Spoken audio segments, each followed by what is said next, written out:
Ustazah, urusan dunia nih, rezeki ini yang paling jadi pikiran saya Ustazah. Paling pikiran saya nih mau urusan rezeki deh Ustazah.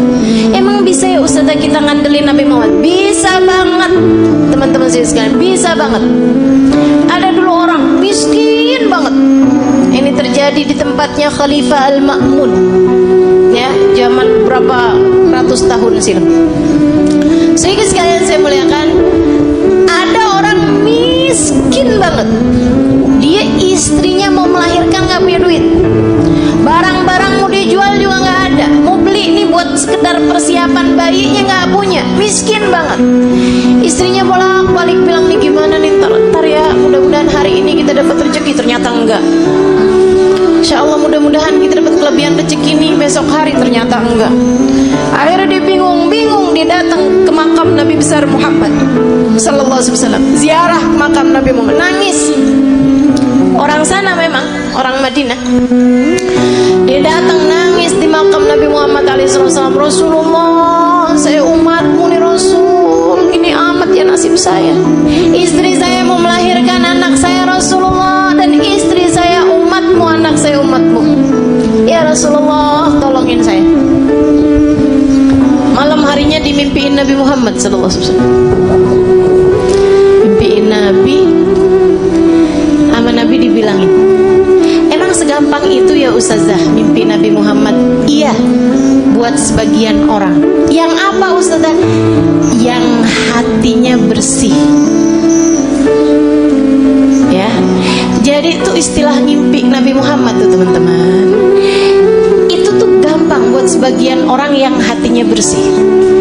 Tapi Ustazah ada kok orangnya kayaknya nggak bersih-bersih amat deh hatinya. Misal dia tuh Ustazah suka banget gitu, atau kamu ngerasa misalnya gitu ya, hati saya nggak bersih-bersih amat, tapi saya gampang tuh mimpi Nabi Muhammad. Hati-hati.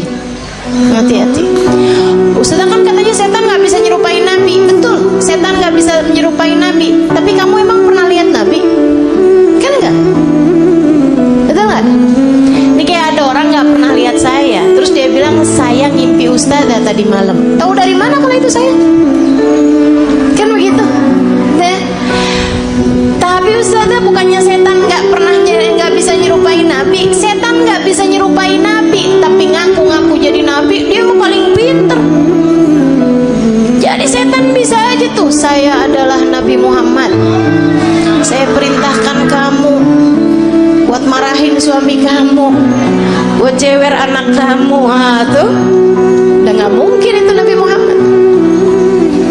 Hati-hati. Nah, Nabi Muhammad tuh paling gak tega sama orang miskin dengan syarat hatinya bersih. Makanya Maulid Simtuturan ada bahasa gini, dan itu saya senang bacanya. Ya, saya senang semua kalimat-kalimatnya Habib Ali Habsyi ya. Tapi yang ini kayak gimana gitu, aduh Nabi romantis banget ya. Katanya Habib Ali Habsyi, idza da'ahul miskinu ajabahu ijabatan mu'ajjalah. Nabi kalau dipanggilnya sama orang miskin datangnya pasti cepet-cepetan.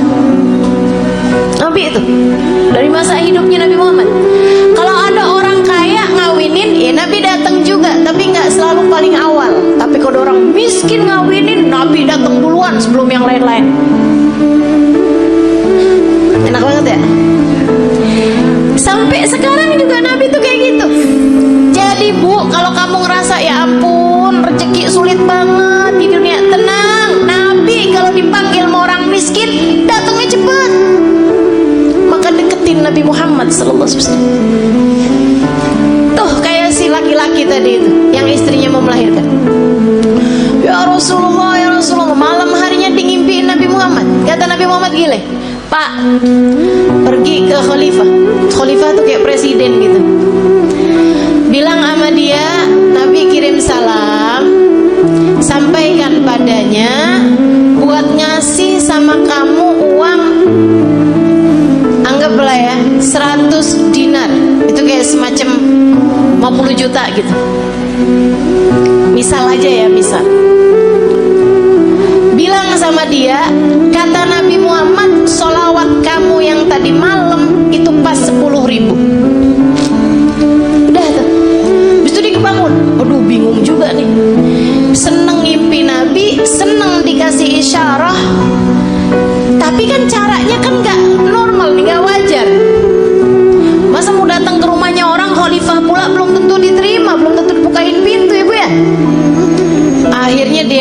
seorang syekh, seorang ulama.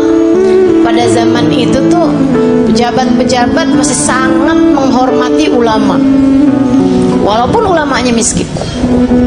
Diceritain, kata ulama tersebut, ya udah ayo kalau gitu pergi kita ke khalifah.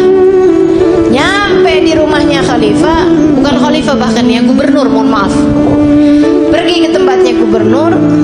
Akhirnya kemudian karena yang datang ulama, maka diperkenankan ketemu. Memang lumayan deket nih si ulama ini, syekh ini sama. Dia bilang, Pak Gubernur, saya ini datang kemari nih mau menyampaikan hajatnya tetangga saya ini. Silahkan kamu sampaikan. Dia bilang, iya Tuhan, mohon maaf, saya tadi malam ngimpi Nabi Muhammad. Nabi Muhammad kirim salam kepadamu. Nabi Muhammad bilang, Tuhan harap memberi kepada saya uang 100 dinar. Udah mulai curiga, oh dia datang nih mau minta duit nih. Nabi Muhammad bilang, katanya solawat Tuhan yang tadi malam sudah sampai 10.000 solawat. Langsung gubernur tersebut berdiri, kemudian dia ambil uangnya, dia kasihin 100 dinar. Dia bilang, ini Pak. Orang sampai kaget-kaget. Dia bilang, ini dari Nabi Muhammad untukmu, 50 juta tadi nih. Dia ambil lagi, ini dari saya untuk kamu,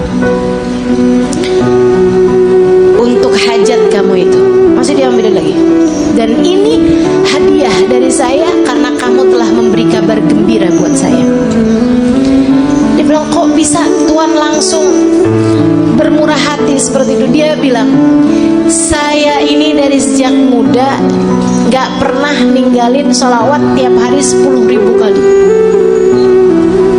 Orang soleh ya, padahal gubernur tuh, tapi sangat soleh. Waktunya jadi sholawatnya sholawat yang pendek, tapi bacanya 10.000 setiap hari. Dia bilang, saya nggak pernah cerita-cerita sama siapapun, bahkan istri saya aja nggak tahu. Dia bilang, sampai tadi malam saya kelelahan yang luar biasa, saya baca terus sholawat tapi ketiduran. Habis itu saya kebangun lagi, ya Allah, sholawat saya udah berapa nih? Saya lanjutin sholawat lagi, capek banget sampai ketiduran. Saya baca lagi sholawat sampai ketiduran. Dia bilang, saya nggak tahu jumlah sholawat saya berapa, tapi saya doa aja, ya Rasulullah, kalau sholawat saya sampai 10.000, tolong kasih tahu saya, wahai Rasul. Dia bilang, hari ini kamu datang membawa kabar gembiranya dari Nabi Muhammad. Makasih banyak Pak. Masya Allah. Itu bu, orang susah-susah datang ke Nabi Muhammad beres. Emang Nabi mah andalan, teman-teman saya sekalian. Orang bawa penyakit, kalau yang dideketin Nabi Muhammad beres semuanya, ibu-ibu saya sekalian, beres semuanya.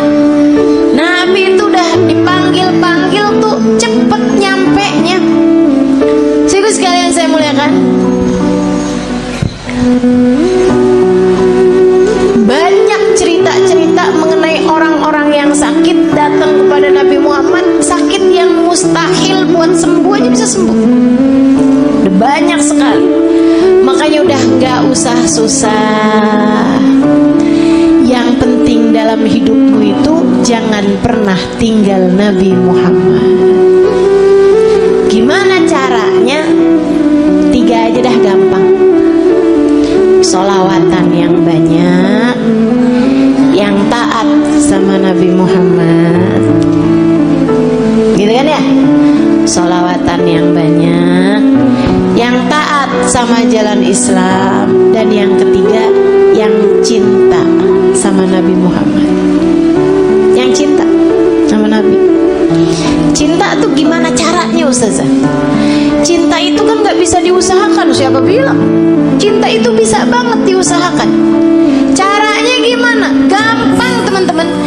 Cinta itu bisanya ditularkan.